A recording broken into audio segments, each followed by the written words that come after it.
What is up, wrestling fans? We are back after a little bit of time off. And of course, we're running a little late because just like last week, we're having thunderstorms in our local area that made the power flicker. But we're going to try to push through. We're going to try to make it because you are locked in and tuned in to Fanlight Zone Wrestling Presents 607 TWS, the wrestling show, the only pro wrestling show that calls it right down the middle. That's right. Of course, it is powered by fanlightzone.com. I am your host. My name is Rich. Joining me in the co-pilot chair as she does each and every week, she is the hunter of the Pokemans because she's got to catch them all. She is the guru of cosplay, but most importantly for this particular programming, she is the connoisseur of all things pro grappling. She's the first lady of Fanlight Zone. It is the one and only Miss Sammy. How are you this week, Miss Sammy? Listen, AEW sickos, you can stop DMing me. Okay, we're back. We're here to talk about All In. That's all we're going to talk about. We might throw in a couple of jokes here and there, but all right, just back off. It's not quite all we're going to talk about, but it is the majority of what we're going to talk about. Just throwing it out there. And of course, rejoining us here in the ODPH dungeon, of course, is the man who is the host of the Ochidura Parlay Hour podcast, better known as the ODPH. He is also the editor-in-chief of fanlightzone.com and the CEO of Fanlight Zone itself. I had to get it in there so there was three. Thank you. He is Ken Moneybags himself. Ken M is in the building. Pew, pew. How do you know? How do you know? But that's what we're going to be talking about tonight because we got some AEW to get into. We got some NXT to talk about. We have some indie stuff to go as well. But first and foremost, thank you for checking us out. But make sure you're following us on Fanlight Zone socials all over the place. If you want to talk about comics and pop culture, this is your new destination you need to go to. Every single Wednesday, new comic book day reviews are coming from the team, hot and heavy. Did a monster amount this week. Shout out to everybody there hustling. Everything was out on time, rocking and rolling, so you didn't miss a beat when you hit the shops. And if you want more content, this is the place you need to go. But make sure you hit that subscribe button on the YouTube. Let us know you want more 607 TWS. You want more pro wrestling. That is what we're here to do. That's what we're here to give you. So let's get into it. There you go. You got all the plugs out of the way. So I don't even have to do plugs.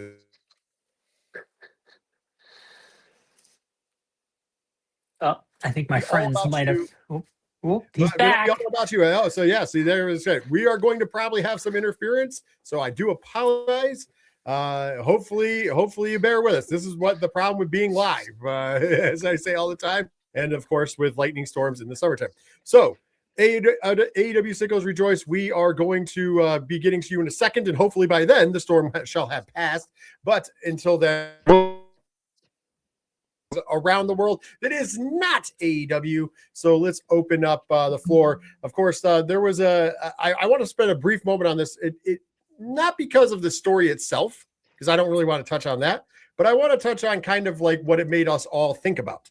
And what I'm talking about is earlier this week, there was a false report that WWE and ESPN were going to be severing ties 1 year. Well, obviously they have to wait till the 5 years is up, but 1 year into the 5-year deal, and they would be going no more. Of course, it did come out that is, BS, which is fine. That's why I'm not diving into that story. However, when that story came up, it started to make me think, and that made me want to bring it to here and on the show. It made me think of, how is 1 year in pretty much, right? How is this deal with WWE and ESPN working out? We've been very judgmental. I know a lot of fans have been, because for a lot of years, as we know, you were able to watch WWE PLEs for $10 or less, right? Mm-hmm. And then all of a sudden, for a lot of people, that spiked to $30, now going to $32. Yeah. That was one of the things that is real in that article. Disney is raising prices, right? Unless you're on one of those wonderful, or even better here, if you mean the mouse, kick the mouse. I was just trying to help you out. Yeah. Anyways, we're just combobulated because of the storm. But anyways, when we're doing all of these things and we're going through all of the motions and all of the grandeur and all the, perpetuities, if you will, how do you think that this is working out? Miss Sammy, I'm going to start with you. Are you thinking this ESPN and WWE thing? Once again, I know that it's not over. We're not, here to strip. But how do you think the deal is working out thus far for both sides? Well, what's fascinating about this story is that, even before this came out, there was a lot of stories and articles and talk about the Netflix deal as well. So it's really actually a good point in time to really reflect on these deals. They've been in place for, the WWE deal. It's been a year with ESPN, Disney, and the Netflix deal. We're well over a year into that. So it is a good time to really look back and reflect on them. The Netflix deal has been good in a lot of ways for, I think, the consumer. The ESPN one has not, though. It has not at all. And I know it's been debunked. They said, that that's not true, but I think there is some level of truth to it. Again, it's not ending. Everyone's getting paid. There are contracts up the wazoo for this, but I think it would be fair for both parties to say they're not really getting what they want out of this deal. And there's a lot of time to make it work. But at the end of the day, the cost is an issue. The shows are chock full of ads. They're everywhere. And some of people's favorite wrestlers are not being brought back, mostly probably driven by financial reasons. And the cost of the product it's become expensive to watch a wrestling fan at a time when there's an abundance of wrestling, which is just kind of fascinating. You would think at a time 10 years ago when there was the Indies, New Japan, TNA was alive, and it was just WWE, and that was pretty much the whole stuff. Now that you have competition, the cost is like going up, where it's like, no, you should be fighting for the best value to get as many people you can watching your product. It's kind of interesting. I instantly, before we knew this was BS, right? Mm-hmm. I instantly was like, is this such a bad thing though? The bad thing is we have to wait 4 years for it to be over. You know what I mean? Like, that was what I was looking at. Like, because let's be honest, ESPN somehow fumbled UFC. Like, we forget this, right? We forget that the reason that the UFC is now on Paramount, which big money deal, and it's for free now. Well, yes. For your Paramount, you just for the price we have in Paramount. Right. But if you think about this, ESPN fumbled it so bad that I think the Paramount knew that they had to come with a big offer. And which I don't think I think would have been bigger if they could have sold it as pay-per-views, but they didn't do pay-per-views. I don't think that they could because ESPN fumbled it so bad. Disney has been making some very ill-fitting, moves. Listen, if you don't believe me, Bob Iger left and then he came back. Remember, he retired and then he came back because the parks are bleeding money. Everybody will talk about how full they are, but they're still bleeding money. They keep talking about it.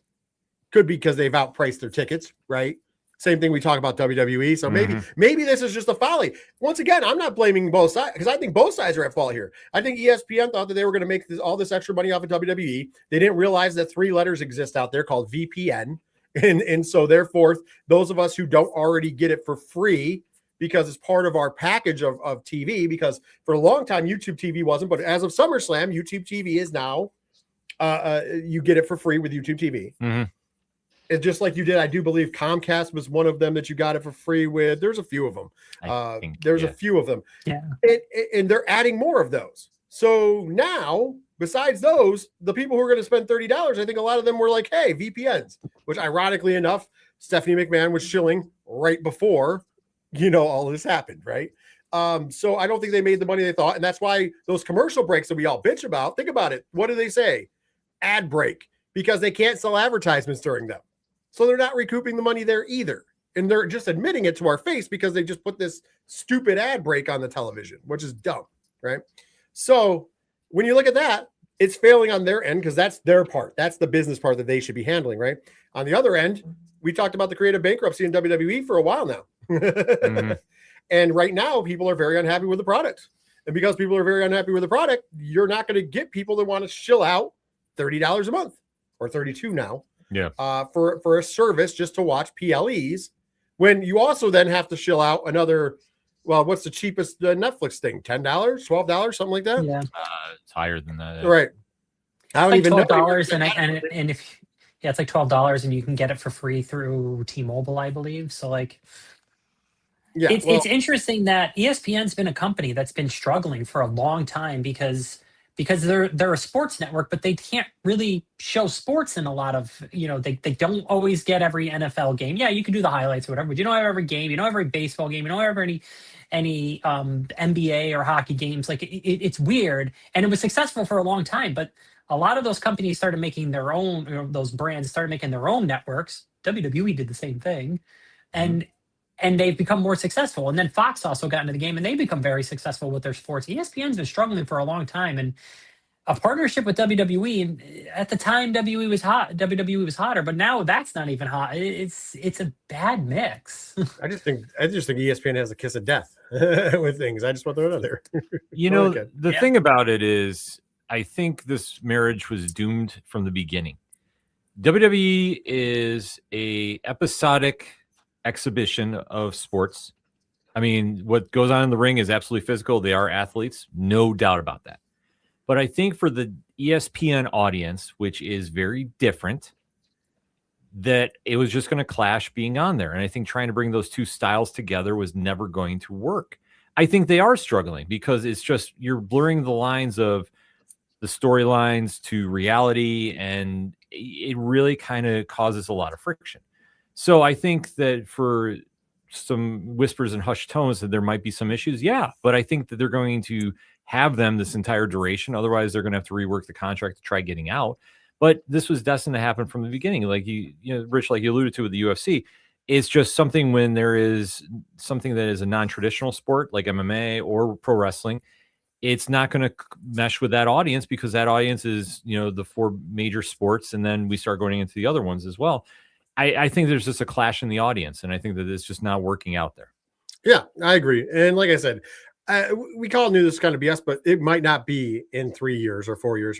I mean, the contract is for 5 years, so it's going to happen for 5 years, but they might not renew. We might find that out 4 years down the road, or, things take the corner and we get everything going. Who knows? Yeah, and for what we've seen, like these guys they run the course of their contract, and then they do shop it around, and there's been other buyers. So I would assume in 5 years, there's going to be other people interested in the product. Yeah, there's no question. I mean, they will either do one of two things. They'll either go to maybe Netflix completely and go away from there, or they're going to just start their own network again. It depends on the money. Yeah, it depends on the money. Exactly. It depends what the market is in 5 years. So we have been off for a couple weeks. Of course, first was because of Sci-Fi Horror Fest, which I run. So their fourth, I could not be there and running to the airport. Just throwing that out there. And then last week it was due to a storm. Hopefully this week so far, let's just pray for it. But with that being said, we did miss a couple big debuts. Mm-hmm. So I kind of wanted to get it. And then we also missed some big leavings. So I wanted to get that going for WWE before we kick over into the events of this weekend. And of course, I think the big one that has signed with World Wrestling Entertainment and debuted on NXT, finally Zilla Fatu is in WWE/NXT currently. At this point, juncture, happy to see him. And I've been a big champion, so this is not against him. But at this point, juncture, when does it become too much? We've just had, Mike Santana, and I know changed the name, but Mike Santana came over. We got, Mason Rook. We got Naraku. We've got, obviously the returning Grayson Waller, who we were all very happy with in that return. So now you add another big name in the main title picture. When do we start hitting that tipping point? Miss Sammy, what's your thoughts on Zilla Fatu joining WWE/NXT and the state of the NXT main event situation right now? It's funny. A couple of months ago, we were talking about how barren the NXT male main event scene was. It's fully loaded now. It'll make for interesting TV for a while, but it is certainly going to be tough to balance. AEW did a really good job balancing for a while, but even there, they've kind of backtracked a little bit. They had a lot of guys at the top of the card, and it's hard to keep everyone hot and keep everything flowing when you have that many people at the top.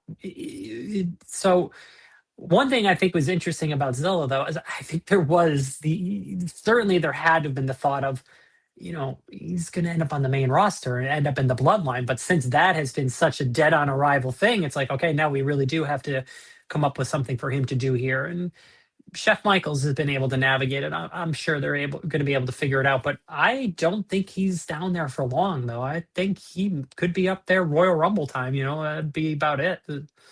Well, I mean, Grayson Waller's already cut that great promo about it, and as well as making fun of Zilla Fatu messing up Nepo Baby. We won't talk about that on YouTube. But Grayson Waller still hitting home runs, and I was worried he would get lost in the shuffle, and so far he has. But that's a whole other story. Ken, your thoughts on Zilla Fatu joining WWE/NXT? All big buckets of win. Bring everybody down to NXT. Let Chef Michaels cook. That is all I'm saying. Stock the fridge, stock the cupboards, get everybody there. NXT is not missing. And especially this feels, and maybe this is a little blasphemous, I don't know, like the black and gold era all over again. We're having those big surprises. The free agents are coming there first. And we're seeing them learn the WWE style, get accustomed to it. Then when they go to the main roster, well, it's debatable when it goes on from there. But for right now, it's a perfect landing place for Zilla. Came in, instantly made an impact in a very deep main event scene in NXT. And this will really kind of be a test for him to see what he can do, especially in such a high-profile match coming right into NXT. I think this is a big bucket win if they want to bring him. I personally don't want to see him come to the main roster till at least WrestleMania. I want him to stay down there. But why? Not that he's not good enough. He absolutely is. But I think that he is that spark. Him and Cruz Montana are like two extremely talented wrestlers that can really win over the WWE universe. And we have talked that there's, the WWE universe and then there's the NXT, that a lot of times people don't watch both shows. I think it's enough for them to come down there, really make that into a brand, have that chip on the shoulder like the old black and gold brand did, and really put on some great matches. So, like I say, the more the merrier. Stock the fridge, stock the cupboards, let the chef cook. And then, of course, more recently, we had a brand new debut on a dark match this past week as well, and that would be Kaoki, formerly known as Hamaru Takahashi, the ticking time bomb from New Japan Pro Wrestling, has now made his arrival in WWE. Looks like he's main roster bound. Mm-hmm. Looks like they're foregoing NXT with him. Once again, if there was a character from New Japan Pro Wrestling that was built for the WWE, it would be Takahashi, because the ticking time bomb is great.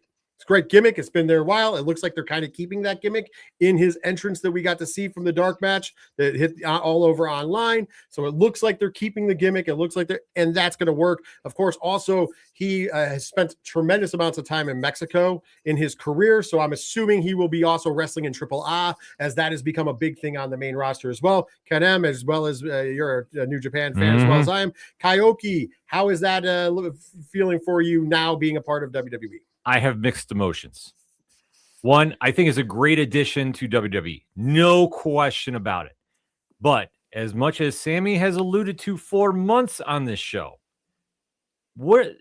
putting him in the tag team division with Nakamura, is that the spark to bring it back to life? I don't know. Like, there's part of me, and I hate saying this, but it feels like a waste of his talents unless they're really going to get behind tag team wrestling. So I'm happy to see him here in WWE. I think he can do great things. I think he's going to win over fans like Danhausen did in his own way, because his gimmick is amazing. But that's my only trepidation right now, because unless they're fully on committing to tag team wrestling, I think it's going to be a waste of a roster spot. Miss Sammy, your thoughts? I don't think there's anything more I can add. WWE hasn't been serious about tag team wrestling in a long time. The pairing makes sense. It could lead to a lot of great matches and great entertaining stories. WWE, I don't have any faith they're going to do it, though. I don't know. We did get Haku back leading the MFTs, yes. And so it seems like they're in it. We've had somewhat of a, ironically enough, we've had somewhat of a good feud there with the three-way dances they've been doing between that, and then of course War Machine being the AAA tag team champions. And yes, I called them War Machine on purpose. They will always be War Machine to me. Speaking of departures, though, let's go to the other side of this. We did have a huge confirmed departure, and that is Ilja Dragunov is no longer with World Wrestling Entertainment. We know that is official. It has been rumored. It has been rumored that WWE officials, including Triple H, believe that he is going to be coming back at some point. I don't know if that's true or not. Wishful thinking. I've heard it compared to like a Baron Corbin situation. I don't know if that's in the cards for him. I think Ilja Dragunov is somebody who wants to be on top of the card, as he should be, or at least in the talks and conversations. And so who knows?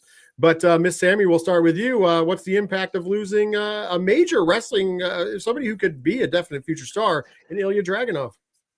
someone that could really wrestle, really tell really fun, strong stories in the ring. He's tailor made for AEW. I don't know if the interest will be there. I would assume so, but AEW's got a very stacked roster as well. Not, it can be tough for them to manage it. But yeah, it's tough because like I don't want to put down WWE wrestling. There are some really incredibly talented people there, but there is a specific kind of style that they do. And Dragunov was someone that could really go above and beyond that and liked to. And not to say that WWE guys don't, but he just wasn't really the best fit on the main roster there. He had some fun stories and such, but like I felt like his talents were not really being utilized. So to see him get an opportunity somewhere else, I think would be really good for him. Really go out there and really remind people of how amazing he can be. And then, yeah, maybe there is the opportunity to go back in the future. I don't think there's very few people in wrestling that wouldn't get the opportunity to go back. I mean, CM Punk went back. The Ultimate Warrior went back. Everybody can go back.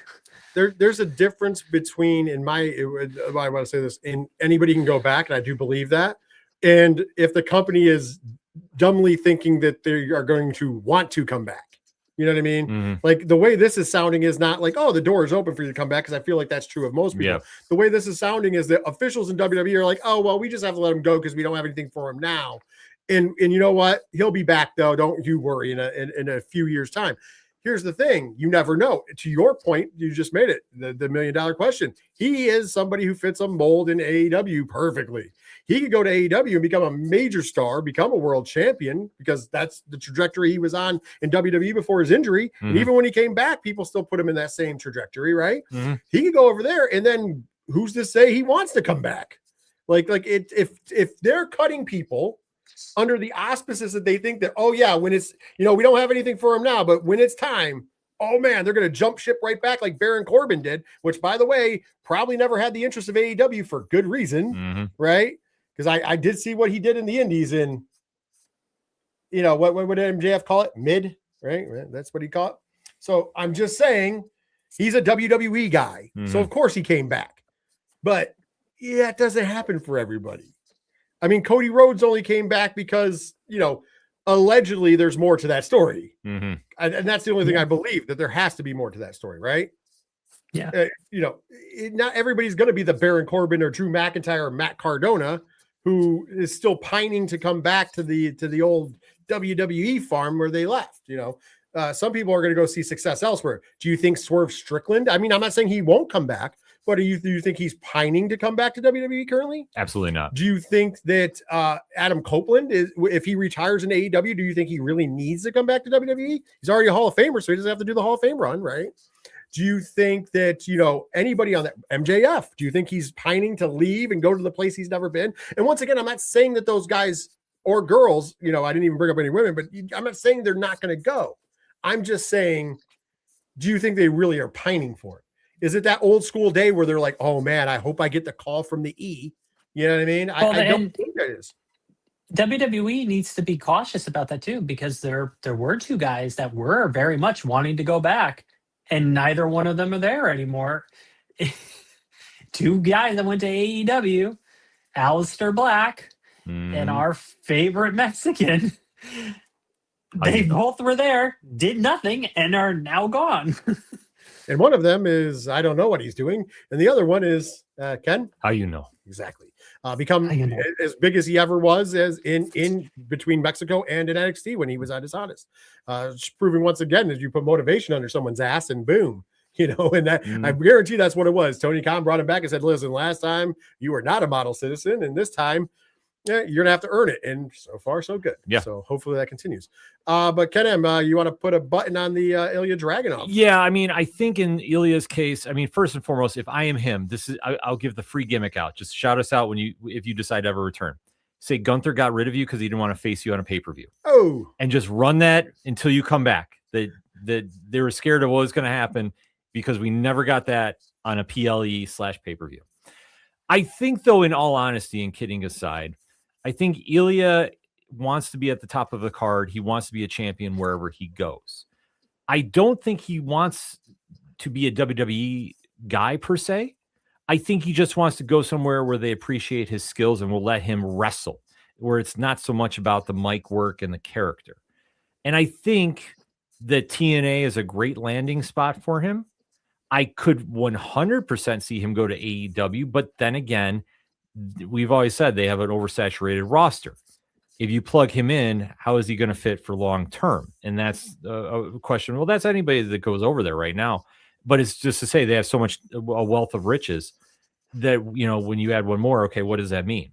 So I think in his case, as long as he can go somewhere where he can really show his talent and really say WWE made a mistake by letting him go, I think he's definitely going to take advantage of it. Would I love to see him in TNA? 100%.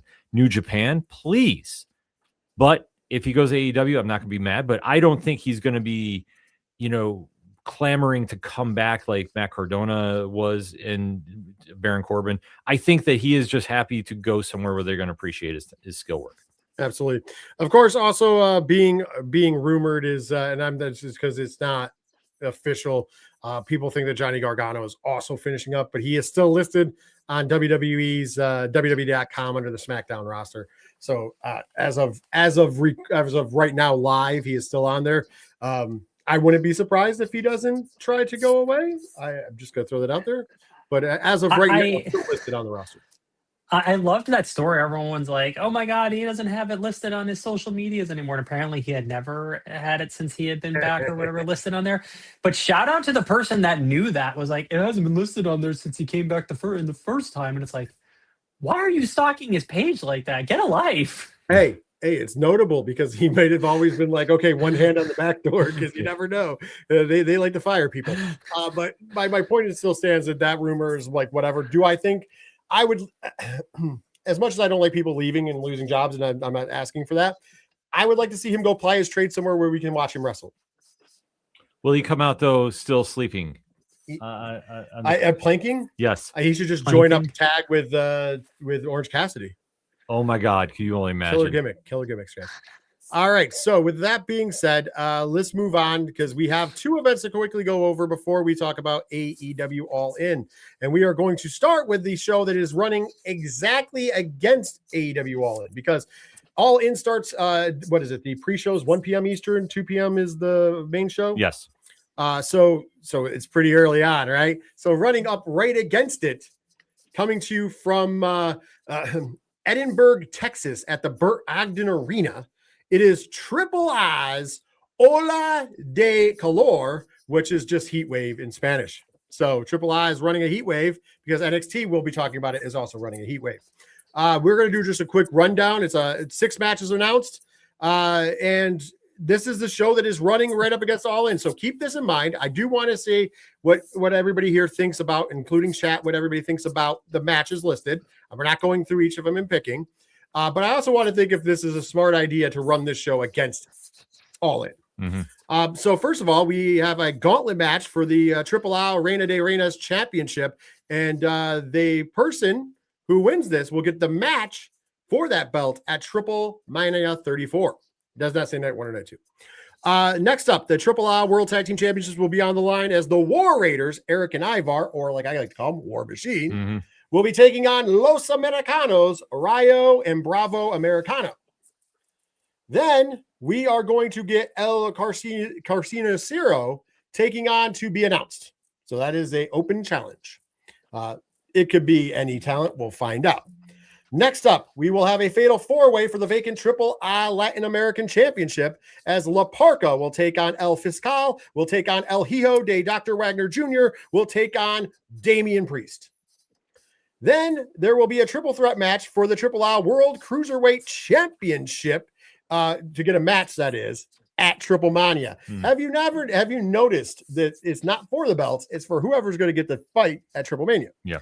So in this match, we'll have Mini Vikingo taking on Nathan Frazier, taking on Jack Cartwheel. By the way, there was a report that Jack Cartwheel was gone from his contract, but he's still working Triple I. So I don't think so. I think that ID contract, or probably now a Triple I contract, is still in place. And last but not least, in the main event of the evening, it's a trios match where Los Perros del Mal, Daga, Angel, and Berto will be taking on the team of Dragon Lee and the Lucha Brothers, Penta and Rey Fenix. So I have a couple matches I said to you guys off air that I'm really excited for on here. I'm excited for the 4-way. Great lineup there. I'm also excited for the Cruiserweight Championship #1 contender match. because I think everybody in that match is also talented. And I'm excited for the main event because give me Perros Del Mal and give me the Lucha Bros every day. I am still kind of curious if we're going to get the tie-in, or maybe the Lucha Bros turn heel and rejoin Perros Del Mal. Who knows? But and I'm also excited for the gauntlet match because in Mexico and in Lucha Libre, the gauntlet matches are exciting. So I think that's going to be outside of that. Honestly, I'm just like, this could have been the normal weekly show. And you're running it up against All In. Ken M, going to you first. What are you thinking about Triple A? Hola, le Calor. I am all in about this card, no pun intended. But I do agree. I don't like the timing of this. Good. Miss Sammy. It's going to be a fun show. It is something I am going to end up watching, but it just comes across petty. Like if you really want to counter program, then do a main roster show. Like go for it. But you're too afraid to do it. Number one, and number two, you're just inviting AEW because AEW hasn't really done it. You're just inviting them to do something for WrestleMania because that's the big open thing. It's like you're doing WrestleMania in Saudi Arabia. It's like do something here and see what happens. And I mean, it could be a thing. Listen, if I'm AEW and I'm Tony Khan, I'm doing that. Because WrestleMania will be at like 2:00 in the afternoon, and you could book a show for 8 p.m. Eastern Standard Time or 6 p.m. Eastern Standard Time, and you'll be clear of WrestleMania, and you can say, "Hey, take advantage of it." I would book it on free. I put it on HBO Max for free.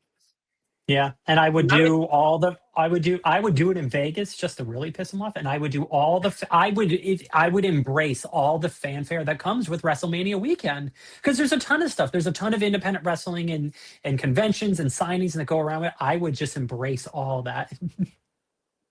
So next up, because we're going to break it down, is also NXT Heatwave, which will take place on the same day, but after the Triple A show, and after technically I think All In will also be off, or if All In runs a little long, it could be right up against it, but still it's not running direct head to head. That would be the Triple A show.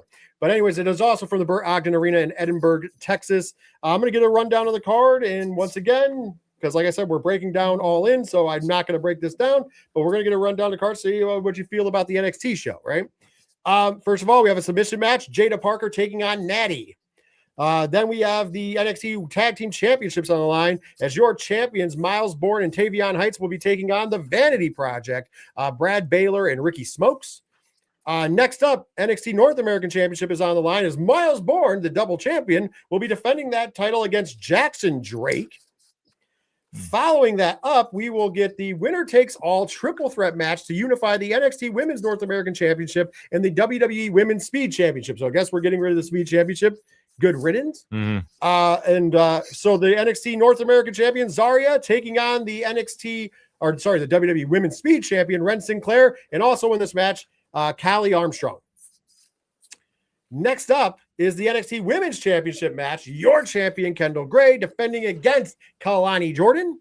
And in the main event of the evening, in a four-way match for the NXT Championship, your champion, Tony D'Angelo, taking on Grayson Waller, Cruz Montana, and Zilla Fatu in the main event. Great card. But once again, I'm going to say it, and I'm going to go to you, Sammy, but I'm going to say it, and I know you're going to talk about it, so that's fine. Once again, this is a giant disservice to NXT. You are putting them on a day where people who are going to watch All In, usually, believe it or not, the same crowd that watches AEW, that is watching both, watches NXT. And that's asking a lot of wrestling to watch. But none of those people, I'm sorry, WWE, anybody who is watching All In isn't going to choose watching the other shows over All In. They're going to watch All In, and then later in the week, they're going to catch up on the other shows somehow. Because you're going to be wrestled out, and they have a hell of a stat card, which we're going to talk about in a minute. So once again, I feel like this is just a giant disservice to NXT, which is doing such great things. Miss Sammy, let them know. What are you thinking about NXT Heatwave? What are you excited for, and what is your concerns? I mean, it's the same thing as Triple A. It's going to be a great show. It's something I'm going to watch, but it's petty. It's just petty. Again, I'm sorry, I was taking a while. No, I was going to say, I agree with everybody. I mean, it is petty to try running counter program against All In. I mean, it's a sign of the times, I guess. This is going to be a great card, though, top to bottom. I'm definitely going to be watching it when I can. But in this circumstance, I wish I could be more excited about it, but I don't like the timing it's going up against. But we'll just end new, and we'll leave it at that. Yes. But guess what? We're finally here. AEW Sickos Rejoice. I told you halfway through the year that we were going to get there, and we have gotten here. It is finally time, because going down this Sunday, finally, August 30th, from London, England, at Wembley Stadium proper. That's right. They are at Wembley once again. It is All Elite Wrestling presents All In 2026, or All In London, if you would like to call it that. But either way, yeah. Oh, yeah. And I'm not going to talk about tickets this time around. I don't know where they are tickets. Maybe I'll look it up towards the end, but that's not my main concern. My concern is this card. And oh boy, did they stack a card. Mm-hmm. By the way, and I don't think this has anything to do with WWE and everything else. I think this is straight up. This is the All In way. All In is usually a stack card.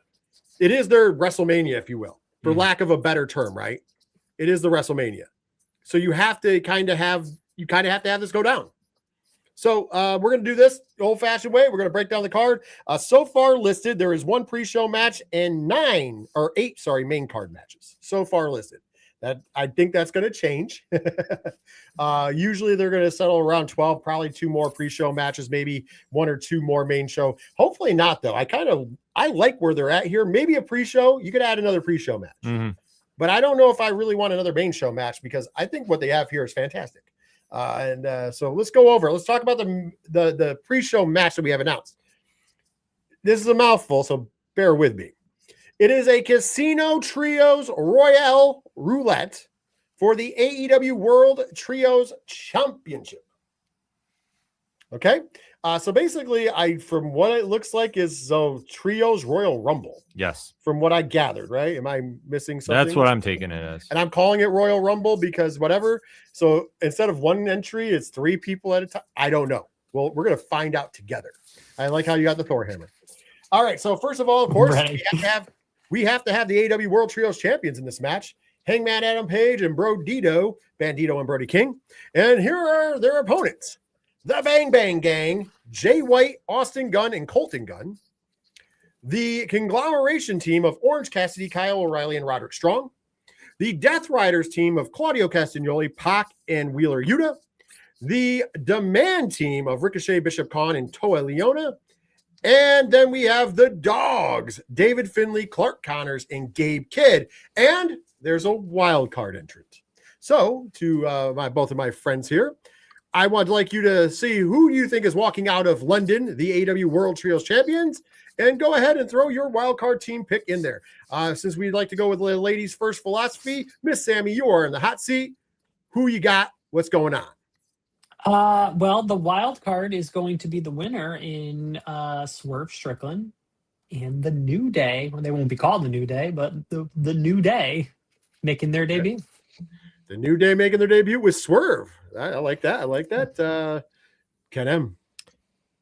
See, this is usually where I throw in a curve, but I can't, because this is probably the easiest setup. That is going to be Swerve and the artist formerly known as Kofi Kingston and Xavier Woods, whatever they're going to be Austin defined. Creed. If he's Austin Creed. If he's going to keep Austin Creed, then yeah. Which is a great debut spot for them. I mean, granted, would I have loved a Fatal 4-Way with them involved in the tag team titles? Yes, but I am not mad about this 100%. So Swerve and his teammates for the win. This could be the worst kept secret in all of wrestling. Yeah, we were expecting the New Day to be in they were going to do a multi-man ladder match. I was hoping that would happen. I was wrong, but if the New Day is here and with Swerve, I like it. I dig it. I can dig it. It works out for me. All right, let's dive into the main card. And I know we're going to get excited about these matches. Once again, this is the definition of a stack card. I'm sorry, folks. Usually I'm a little more afraid. We call it right down the middle. Mm-hmm. And I'm looking at this card right now, and I'm going, there ain't a lot of misses. And even the ones that seem a little weaker, you're like, that still could be a great match. So let's kick it off with one that we can agree is not a miss. It's a 3-way match for the AEW International Championship. Your champion, the Protostar, Kyle Fletcher, taking on Takeshita And of course, taking on the Rainmaker, Kazuchika Okada. Ken M., you're in the hot seat first here. Mind you, this has been the bromance, if you will, triangle, the love triangle. It was all over the love and who's friends with Fletcher that really kind of made it so Takeshita got his outs from the Don Callis family, which bless him for that. And now the Proto Star kind of also on the possible outs and maybe good for his career from the Don Callis family. So here you go. Okada, Takeshita, Fletcher. Who's leaving Wembley as the AEW International Champion? Ken. Go, Kyle Fletcher. Proto Star. Go, Kyle Fletcher. I'm going to go Kyle Fletcher. But why? I think that it would be the surprise of everything because I think they're eventually going to have, obviously, the Alpha versus Okada in a separate program, but I don't think they need a belt for it. So I'm going to say Fletcher sneaks this one out. I can see them. I can see one or two booking things here. I'm going to give you my pick, and then I'm going to give you what could happen. I am also picking Kyle Fletcher and still international champion because I think that you can lean more towards whatever's going on with him and Kevin Knight and the Don Callis family. I do dig that more. And to your point, we don't need a belt between Takeshi and Okada. You got two of the best wrestlers in the world. Period. Right. But I could see Don Callis knowing the writings on the wall, either Kevin Knight or somebody else, depending upon for what part of the card this goes on, screwing over Kyle Fletcher. Let's say Kevin Knight loses the TNT Championship, which we'll talk about in a second. I could see him screwing over Kyle Fletcher for Okada to win, because then technically Fletcher would also be out of the Callis family. So I think that somebody who I was very hard on, and I openly honest about this, Kyle Fletcher has earned my respect more. He has started to build into a hell of a character, not quite fully formed yet, but definitely more interesting than he ever was. Of course, he's always been great in the ring, and I think this is the time to maybe pull the babyface trigger and pew pew shoot him to the top of the card. I'm not saying into the World Championship possibly, but still a top of the card spot where you're going to be in the main event picture. Miss Sammy, you're last up. Who's walking out of All In, your AEW International Champion? Kyle Fletcher. I just don't see the swap here. I think if you're going to do it, it's going to be in some sort of a solo program, Kyle Fletcher versus someone else, and you could do it there, and Kyle Fletcher can put someone over, and then he can move up to the next thing. I think that's kind of the last thing he needs to do before he ascends to that next rung in AEW.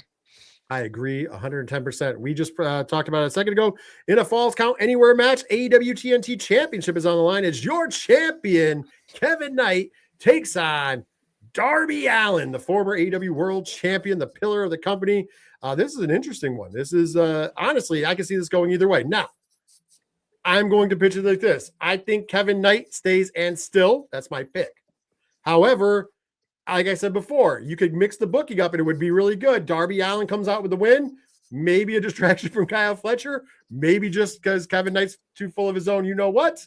And, then Kevin Knight loses the belt, which causes him to cause. It's all going to be about falling on the card. But honestly, straight up, I think you're going to do that because I think the AEW has kind of shown recently that they kind of want to pare down some titles. And how better to do that than you have AEW TNT Championship versus the AEW International Champion in to put them back together as a better form of the AEW TNT Championship, which I think is a more important belt, in my opinion. Although the international title has a better name to it, because then you can go to any channel. So maybe that's what they want to do ahead of anything that they might have to do. So, Miss Sammy, who do you think is leaving Wembley as the AEW TNT champion? Yeah, it's and still. I think Darby Allin's in the Mick Foley spot. He's there to help get people, to that next part of their career, and I think that's what you're going to see here. He doesn't need the TNT title again. He's been a world champion now. He's very quickly gotten to that point where you go there and you work with Darby, and then you can move on from there. And Darby just continues to grow his legacy in a very young career still. Absolutely. Ken M., who you got leaving London, the TNT champion? So this is just a straight up wrestling match, right? There's no flamethrowers. It's Falls Count Anywhere. All right, so Falls. Okay, so Falls Count Anywhere. So usually I would say something like this would favor Darby, but no, there's going to be Kevin Knight all day. I think, much like Sammy alluded to, Darby is in that Mick Foley-esque role that he just works with everybody. He doesn't need to get over. He is over. Mm-hmm. And I think a win over Darby would help Knight out huge. So, and plus, I do like the thought of unifying the belts because they have way too many. Too many. I am 125% with you, Ken.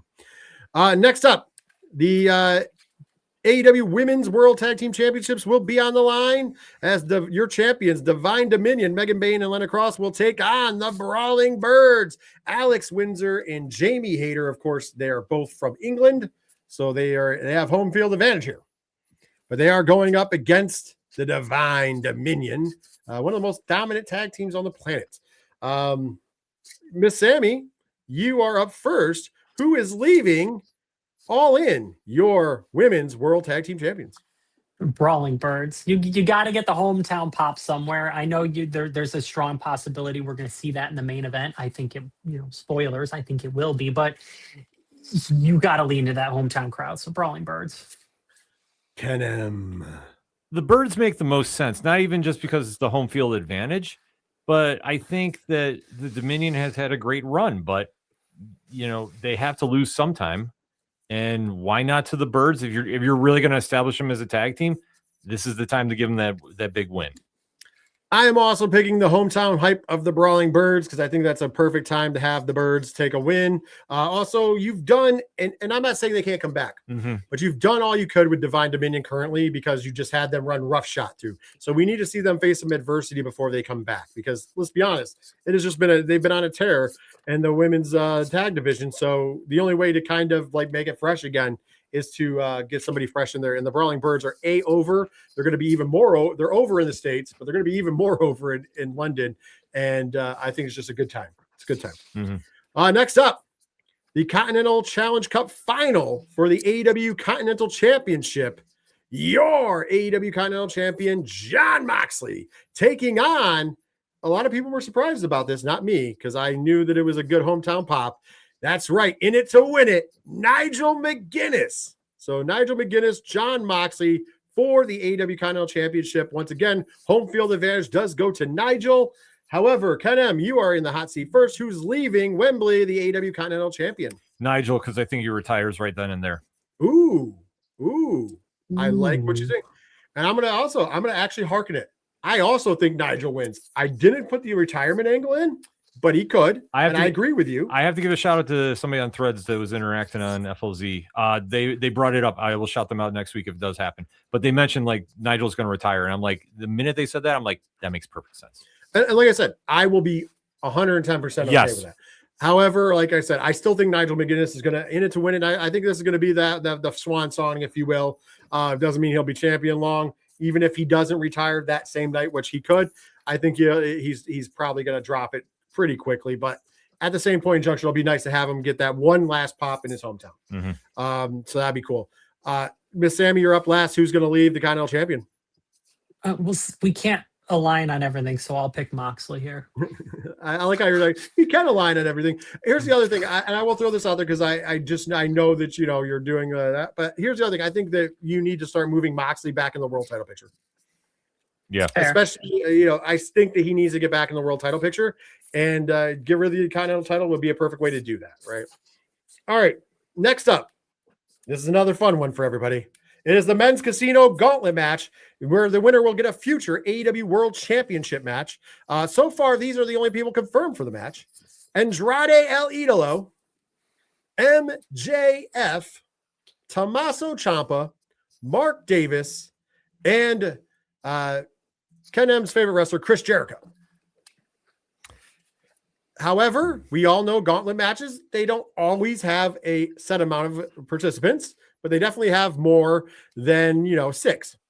So here's a fun one. And I do believe it's my turn to go first. So I get to go first. The fun part is going to be have a fantasy book. Do what, we'll do it like we usually do. Locks and leaps. Yes. Well, so the leap, you can go as crazy as you want. The lock, you can go as safe as you want. And for who's going to be in it. And then pick who do you think is going to earn and punch their ticket to getting a future AEW World title shot. So my lock for this match. Ooh, that's a rough one. You know what? My lock for this match is probably going to be a leap in the long run, but I have faith and I have hope after he got announced for New York Comic-Con. We finally returned Wardlow. Yeah. Ooh. Yeah. Ooh. All right. Which is probably more of a leap than a lock, but still. Yes. And with my leap on this, oh man, there's been so many people that their contracts are now currently over and they could debut at All In, right? And there's a lot, and then there's some people who are up in the air because there has been a rumor around that there's a question of Ilja Dragunov possibly being available because of not being in front of the crowd. So I am going to go with a super leap and say Ilja Dragunov is the leap. I once again, I don't know exactly his contract situation, but I just want to make it fun and sexy. However, I do not think that's who's going to win the match. Mm-hmm. I don't think it's going to be a surprise that wins the match. I think they're going with Andrade El Idolo. How you know? How you know? He is going to be your new, he's going to get himself a shot at the World Championship, and I'll elaborate on that more later after we talk about the world title match in the main event. But Miss Sammy, you're up next. Who's your lock and leap for being a participant, and who will walk out with a world title opportunity? A lock? So does Orange Cassidy have a match? Yeah. He's normally in these things. Well, Orange Cassidy is in that trios match. Yeah. But you can come back. Anybody They've in that done double match? duty before. I was going to say Yeah, anybody he in can that come match back. could do double duty. Yeah, we'll go with him because why not? He'll just show up, whatever. The leap, Malachi Black. That's a huge. Oh, leap. there you go. There you go. Yeah. That's a good leap. I mean, if you think about it, where else is he going to go? True. Sorry, he's going to probably go back there. Winner and Andrade. I think this makes the most sense. He was so hot when he came back, after a couple of weeks, getting into that main event scene, and he's been feuding with MJF, and MJF is still in the main event. It makes the most sense. I just would like to point out that this has nothing to do with the fact that Andrade gives Miss Sammy the vapors. The vapors. Anyways, how you know? Ken M, your lock, your leap for participant, and who is going to be your AEW World Championship contender? Okay, so I'll say this: the winner. How you know? I mean, let's be honest. Andrade all the way around. Andrade's going to win. The lock. It could be Jericho. No, I think it could be Jericho. No way. No. But it does make sense for him to be in this match. It does make sense. Oh, yeah, it absolutely. completely Absolutely. does. Yes. Completely Absolutely. does. Before everyone goes crazy, yes, Jericho makes sense in this match. Okay. No, Jericho makes sense in this match because, let's be honest, he doesn't need to be in a high-profile singles match. This is a great way to get him on the card, put him out in front of the crowd, and still get something out of him. See, I'm going to say the lock is Ricochet because he's going to lose the trio, or he's going to lose there, and he's going to come out there because he's going to eat somebody's finisher, no matter who is going to be. Like, he'll just be there for a quick second. Gotcha. The leap. Candice LeRae is going to push him out on a cart, and he's going to magically wake up because somebody's going to play a very bad version of Rebel Heart. Maybe they'll actually get the license of his song they did on the Indies. That's true. And get fired up, and Johnny Gargano is going to sneak in there and announce he's all elite. And then maybe we have the face off with Ciampa. We reunite DIY. All is well in the world. There you go. I like it. All right. Next up, the AEW World Tag Team Championships will be on the line. Your champions, Cage and Cope, Christian Cage and Ab Copeland, taking on the Young Bucks, Matt and Nick Jackson. Of course, this is in a hell of a build. You have one of the greatest tag teams of all time. Well, actually, technically, two of the greatest tag teams of all time. One who is, some would have argued before, was over their prime. Mm-hmm. And then the other ones who are still technically in their prime. But here you go. We got Cage and Cope, the Young Bucks. You're up first, Miss Sammy. Who do you got walking out of All In as the AEW World Tag Team Champions? This one's tough. This one's actually tough because my gut just says the Young Bucks. Then you have Adam Copeland involved, who just doesn't really lose a lot of matches. So what do? I'm still picking the Young Bucks. I'm picking the Young Bucks. Okay. Ken M. I think due to shenanigans or reasons, FTR crashes this. And somehow maybe they jump Cage or Cope in the backstage area, and they demand that they're added to this match. Like they get involved somehow. So we get that triple threat match. And I'm going to say it will be the Young Bucks because I feel that unless Cage and Cope want to keep going, I think this is also their swan song as well. Yeah, I don't think that it's going to be their exact last matches, but I do believe this will be their last night as the tag champions. I'm also picking the Young Bucks because I think that is going to set up the match that everybody wants to see: Young Bucks versus New Day. Because I really do think New Day's on their way, whether they come to Wembley or not. I'm thinking they're going to be in that the trios match. I do. We all agreed on that. But even if they're not, they're eventually going to show up in AEW, and that's a dream match. Everybody wants to see the Elite versus the New Day. We always envisioned it as a 6-way, but it's not going to be now. It's going to be a tag match, so it might as well be the Young Bucks versus Creed and formerly known as Kofi. It just kind of thinking at the moment here, if the main event goes the way that I'm leaning, and I'm assuming you guys are leaning that way as well, and the New Day makes their debut with Swerve and wins that match. Well, then you have good trio. You got a pretty good trios match lined up too. The Big E spot. Yeah, sure, true. Yeah. Well, no. Sorry, fantasy booking. You can wait and see. It's all right to do. All right, next up, AEW Women's World Championship is on the line. Your champion, Willow Nightingale, taking on Mercedes Moné, the winner of the 2026 Owen Hart Cup on the women's side of things. This is a big one. Listen, historically, Willow Nightingale has Mercedes Moné's number. With the win-losses really heavily favor Willow here. However, Mercedes is due. Mercedes is due for a title. She hasn't had one in a little bit, and she's never held the AEW Women's World Championship. Is this the time? Is this the place? You're in the hot seat first, Ken. Who's leaving Wembley, the AEW Women's World Champion? To quote James Storm, sorry about your damn luck. This is Willow. Willow is going to take out Mercedes. I think they kind of telegraphed something on Wednesday, which I didn't like, is the segment backstage where Willow got jumped and hurt her hand and played into that. Like she's already injured going into it.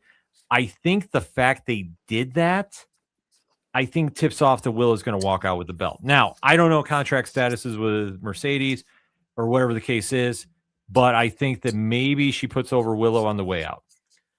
I'm going to say this. One thing that I appreciate about Tony Khan, especially lately, is Tony Khan. Well, I'm going to take that. One thing I've always appreciated about Tony Khan is he's a wrestling fan, right? The other thing that I've appreciated about Tony Khan, recent memory, the past year and a half, as we've talked about, is he has now started to weaponize his wrestling fandom. And what I mean by that is his booking and storylines have gotten a lot better. Why? Because he uses what wrestling fans know that they think they know against them completely. I think he's doing that with what you said. Yes, historically, if the champion or whoever gets injured or appears to be injured, they're going to have their, I somehow overcame it to win. We've seen it with MJF. We've seen it with many people. I think that this is where they change it. I think Mercedes Moné walks out as the new AEW World Women's Champion. She did come back when allegedly she wasn't supposed to be coming back to TV. To fill in. I think that she's done nothing but elevated people in this meantime. And I think it's time to at least reward her with the belt on the biggest show. Only saying that because, once again, to your other point, I do not know contract status overall. I'm not saying she's leaving anywhere. I'm not saying that any of that. I'm just saying that it would be a damn shame if she doesn't win that big title. And with the fact that there is the question mark around Bayley or Pammy Martinez, if you will, there's a question mark still. We don't know 100%. She's done stuff for WWE. I'll have to double check. In chat, if you want to throw it in there too. I thought I heard she did resign. Well, once again, until we see something, it's still a question mark because you never know. You never know. Yeah.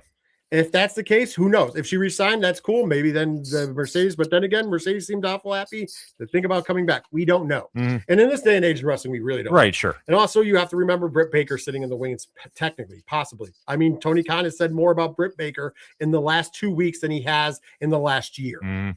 No, good point. So once again, he could be weaponizing the wrestling fandom against this, but he could also be tipping his hand like, hey, she's coming back. And think about it. What match?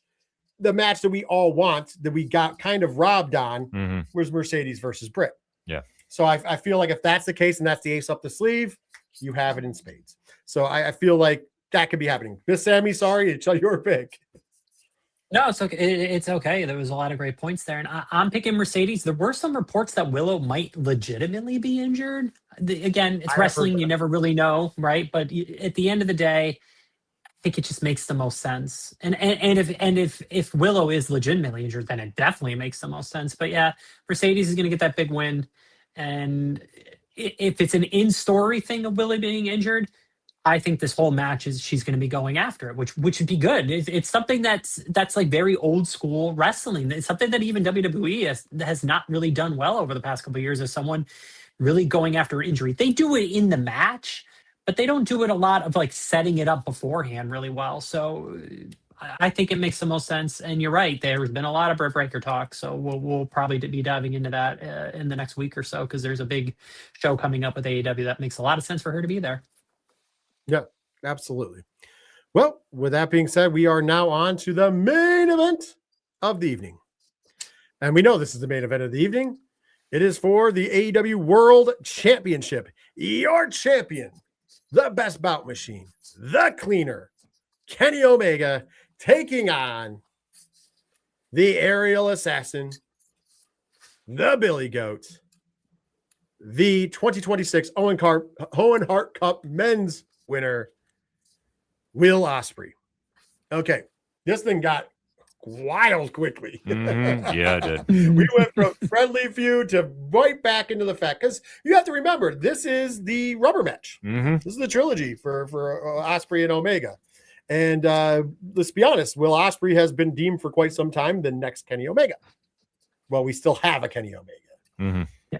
And I it is what it is. I believe there's any heat backstage? No, I do not. I think that it's big brother, little brother backstage. Yeah. But they're able to tap into something which they've done numerous times, i.e. win this feud. If you remember, go back to when the feud started in New Japan, the first Omega Ospreay match, where Ospreay was very heavily judging Kenny Omega for coming in and being, Mr. AEW, and you're coming in for a payday.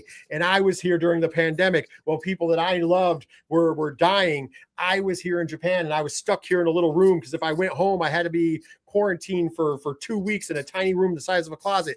We got some deep stuff in that. And then we got, you remember their second part of their feud. Don Callis has always played an interesting part in their feud too, which is weird, right? Unfortunately, could he play a part in this night? You never know. I hope not. Please. It doesn't need it. That's not even my fault. Let's be honest. It could happen, but please don't let it happen. Anyways, I digress. Listen, Miss Sammy made a reference earlier that you think we know all we're going, but I just said about Tony Khan weaponizing people's fandoms against them. I also just said that I believe the two other Brits are going to walk out with the championship. I believe the right thing for business, and if I was booking this show, Kenny Omega is and still AEW World Champion to a sea of boos. I don't want Don Callis, so don't put that in the world. Okay. But I think that it'll come to shove. Will not be able to pull the trigger, if you will. And that will cause him a kick to the dick, or if not something else, in the final of the match, because Kenny will pull the trigger. And I think we don't know where All In is next year. For all we know, it could be back in London. We don't know. It's not unlike them to run back-to-backs, and that's fine. Yeah. I think that I think back to WrestleMania 39 and my feelings about Cody not winning, only to be more excited when he won the following year. I think you could borrow from that, because Will Ospreay is ready to be a world champion. And yeah, it'd be a great pop, but can you imagine the disappointment and then the rebuild? And then you also have a built-in here. We already talked about it. Jon Moxley needs to be back in the world title picture. How do you put him back in the world title picture?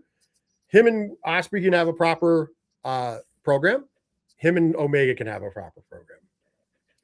I think that there's more booking there. Mind you, if Will Ospreay wins, great. I'm a Will Ospreay fan. I'm a huge Will Ospreay mark. I'm a huge Kenny Omega mark. So really, to me, I'm winning either way. And I'm assuming this will be a tremendous match because they make magic every time they wrestle each other. However, I just think from the booker putting the hat on and then seeing what Tony Khan has done and how he has weaponized the fandom in a great way. And I'm not, in an creative bankruptcy way. Mm-hmm. I think that the real money could be in Omega heartbreaking Ospreay at home and watching the disappointment in the crowd. And that'll make everybody want it more, and it'll make Ospreay want it more. Because we really told the story that Ospreay's ready to pull the trigger. Pew pew. Thank you, Solo, for giving us the pew pew, by the way. I mean, we didn't talk about him because I didn't want to go into, but come on. He gave me the pew pew. Yes, in the Matrix.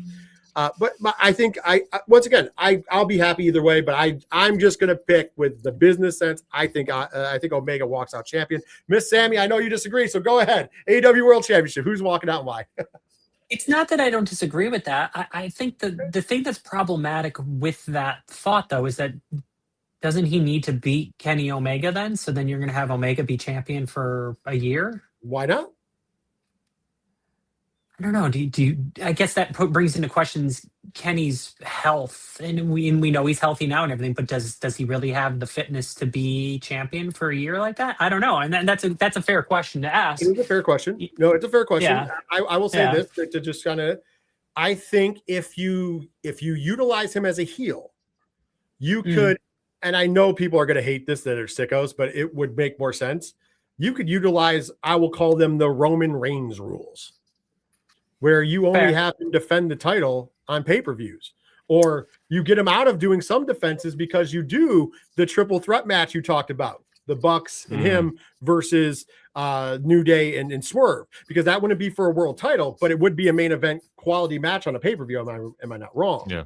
So there's interesting ways to keep him as world champion and because he's a heel, you want him to defend it. Remember, he defended the belt less when he was a heel on purpose. It's a design, because the heel champion should never defend the belt like Darby Allin did. Darby Allin, the babyface, should defend it every week. Why? I can argue that because he's a babyface, and that's what the fans want.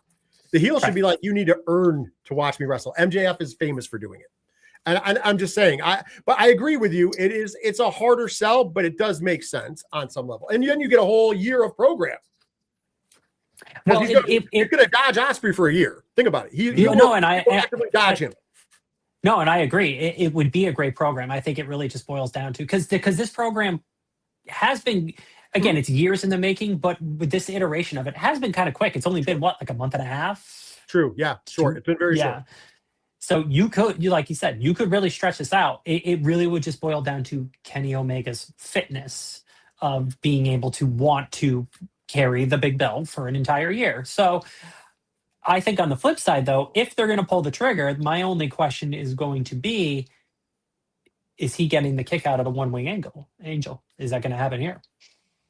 I think you have to. In your scenario, I think it totally happens. If they go the whole year, then he does get the kick out. He gets the kick out then. But here, I don't know. I feel you know what I mean? So here's he the doesn't thing. need it. I feel like this. I feel like for him to win, he has to kick out of it because that's the sacred cow, right? You know what I mean? That makes sense. That's the sacred cow.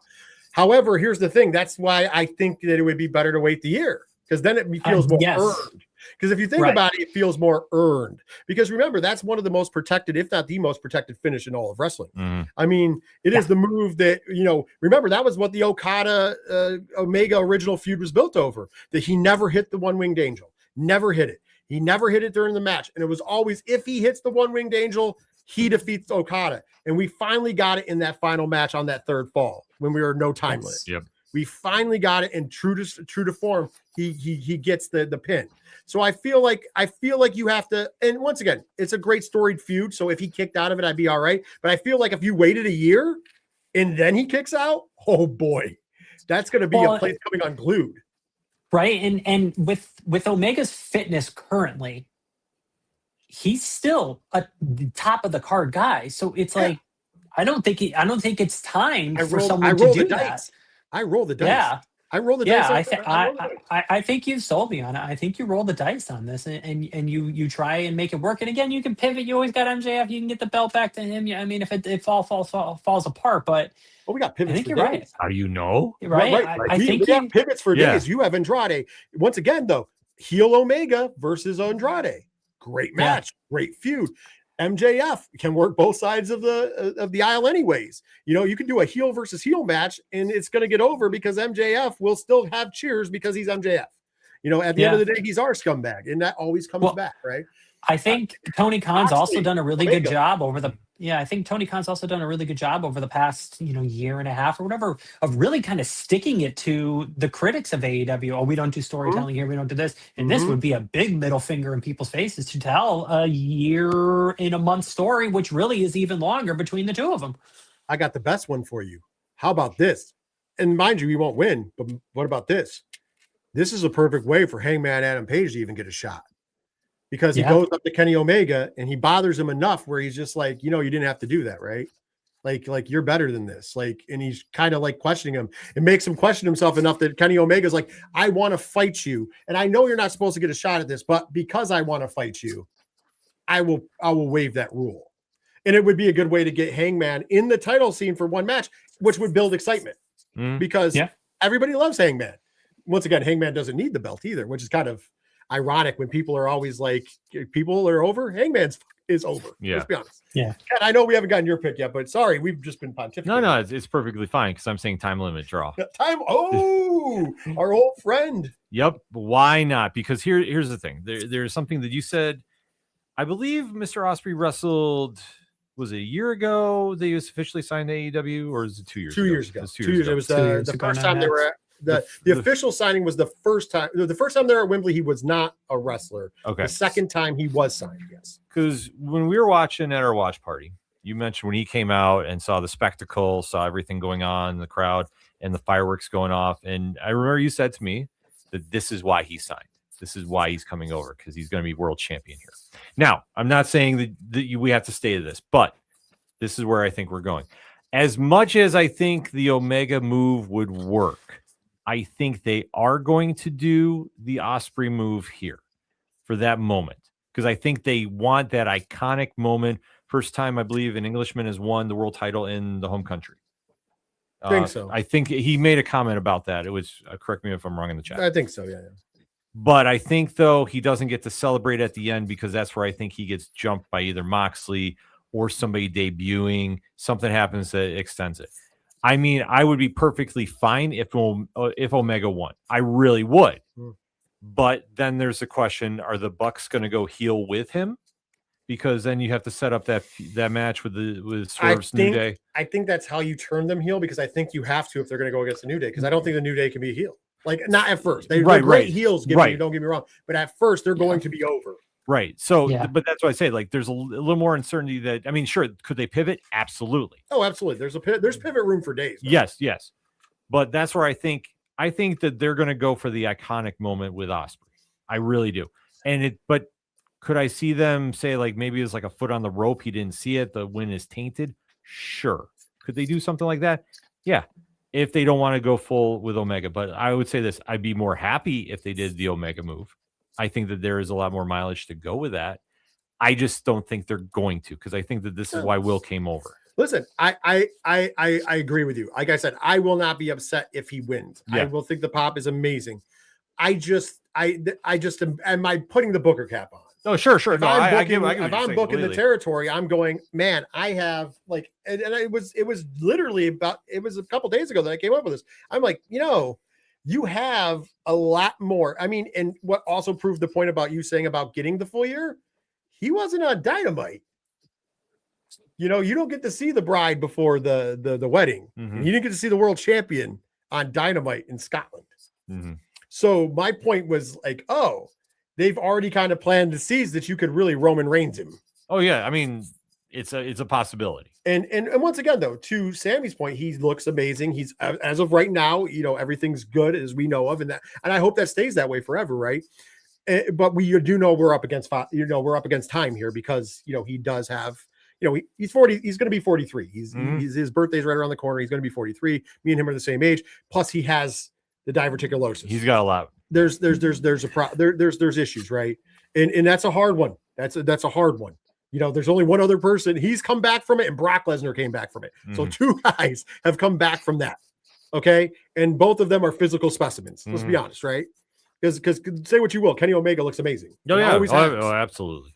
But my point is that, yeah, I'd roll the dice. And I'd say, because once again, what's the worst case scenario? Something goes wrong, he gets injured, whatever.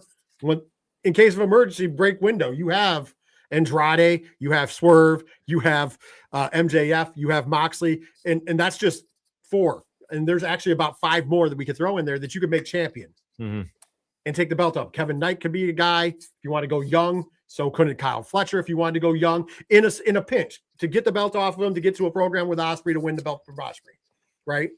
It would suck if we don't make it the full year. It really would, because I feel like it's predicated on you need that big win. But I would well, now that we're really fantasy booking this, you don't necessarily need to make it the whole year. You only need to make it to April when you are running a show up against WrestleMania. There you go. From England, from the O2. Right? And I was just looking at it. The AEW's had 4 champions this year, MJF twice. They could be looking at it from the terms of like, hey, we've had a lot of championships with shorter reigns. MJF hit 100 plus days or whatever. Moxley was the last guy that went, almost 300 days. Maybe it is time to have a longer heavyweight championship run again. So, put some more stability back in the belt. Not to say that it's been unstable. The main event scene's been great in AEW, but maybe it's just time to tell that story. But, we talk about doing a big show up against WrestleMania. That would be a big main event for it. That would be a great main event for it, and you get the big win. Yeah.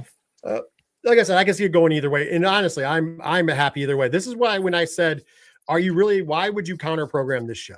Yeah.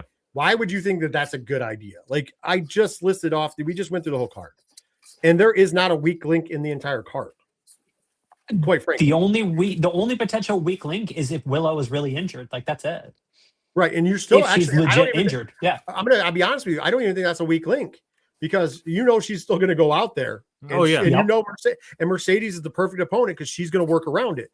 And then if you really want to, and if that's the case, I don't know the injury status of a Tony Storm. Yeah, I was just going to say Tony Storm. Hecla is still in the back. There is plenty of ways that we can like parlay into something. That's a steal from the ODPH, right? We can parlay into something that is still quality because we can make this a fatal 4-way. We can make this a 3-way. And yes, I would prefer to see the one-on-one, but let's say she's injured. It's easy to fix that. And I think that we have, once again, and I think the new word we should use for AEW, because we've used it a bunch in that main event, is pivot. Yeah. They have so much pivot room right now. I get it. Some people are never going to be fans of All Elite Wrestling, and that's fine. But you have to admit as a wrestling fan that right now they're in a position where no matter what happens, where any other titles with any of their wrestlers, they have somewhere they can pivot to at least 4 sides. You know what I mean? They have the room. They have built up enough roster and they've built up enough people that if they incredible main eventers, right? Not main events, mid card, everything though. Think about it. They have it. They can literally pivot on a dime's notice to fix whatever and give you quality and with value, because that's the one thing you want to give. Like from my booking experience. If you have to replace something on the card, you have to replace it with value, or else the crowd hates it. Okay. So let's say, and I hope it's not true, but let's say Willow is injured and she can't go, or she's going to be limited. How do you replace that with value? You add a Tekla. You figure out a way, because you have Collision. She attacks her. She gets added to the match. Cool. You could do a surprise angle where she gets added to the match, and much like we saw at SummerSlam, you could add a returning Tony Storm, because once again, I don't know if she's available, or if she's not available, if it is really true that Britt Baker might return, you add a returning Britt Baker. All of a sudden, now we've given you the value, and we've also kind of hidden the fact that yes, she's injured, but now she can powder out. You know what I mean? As long as she can get to the ring, and as long as she can take some moves, she can powder out. All she has to do is get one good baby face effort. Yep. And that's all you need out of her. And the crowd will go home happy. I think that you don't have that necessarily in WWE. Not enough of it, no. Not like not every division. No, and it's been overtaxed on the men's side, especially in the main event scene. Yeah, absolutely. Because they didn't build anybody. They have guys that you could do it with, but they never built them as credible. Whereas in AEW, we just talked about it. You could pivot off of that. If Omega wins and then God forbid something happens, you would be able to pivot to numerous guys that would make sense. Yeah. And give you a big match with Will Ospreay. Whether it's an Andrade, an MJF, John Moxley, et cetera, et cetera. The Swerve Strickland, Hangman Adam Page. List goes on and on. Right, yeah. Hangman Adam Page in case of break glass. It's wrestling. I know. Darby Allin, Samoa Joe. Continue on. Hook is actually a good one. Yep. He's over. Yeah. People forget about that, but he's over. You know, you could even hit people with like a returning Wardlow. I know. It's just me. I need to get a picture / autograph with Wardlow at New York Comic Con. I just want to throw it out there. I love Wardlow. I'm going for Karrion Kross. So is he going to be back this year? I don't know. I didn't see him on the list. We have to check about that. I have to check about that. I'll reach out. Well, I'm going to go looking for him. No, I'm just saying we'll reach out to the person who would be bringing him in. Yes, because I just know it's not what do you call it? 1 hour tees. Sorry, Pro Wrestling Tees. I know they have this. It's the same company, but because they gave their list already. So, anyways, I digress. Very excited. Come find us at New York Comic Con. Yes, and we'll talk more pro wrestling there, and there'll be many pro wrestlers there. But that is our rundown of AEW's All In 2026, All In London. It's going to be a thing. It's going to be a happening. And trust me, you're going to want to check it out and make sure you are following along. It's going to be an exciting time. Speaking of which, next week we will be breaking down and talking all about what happened at All In and if anything else happened in the world of pro wrestling. Because let's be honest, it is going to be the talk of the town regardless of what we go with, right? So we are going to be breaking that down next week. So listen, let's keep it short and sweet. Make sure you head over to fanlightzone.com.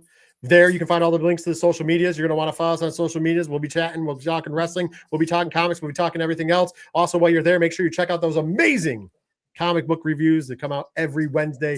We had a great lineup this past week. Check it out. And of course, if you're already on the YouTube channel, you already have part of it done. If you're watching us on Twitch or X, make sure you head over to the Fan Light Zone YouTube channel. Smash the subscribe button, click the bell icon for notifications so you know whenever we go live or whenever a new video comes up. And last but not least, hit that thumbs up to help us wrestle that nasty algorithm over on YouTube. So there you go. But until next week, everybody enjoy their wrestling weekend. If you're watching Triple I, if you're watching NXT, or if you're going to be like us and watching AEW All In, no matter what, there is no lose guarantee because there's some great wrestling going on this weekend. And you know who wins? As cheesy as it sounds, us, the wrestling fans. But I need you to make sure you have a good time. For myself, for Miss Sammy, for Ken M. Take care of yourselves. Take care of each other. And most importantly, later, wrestling fans.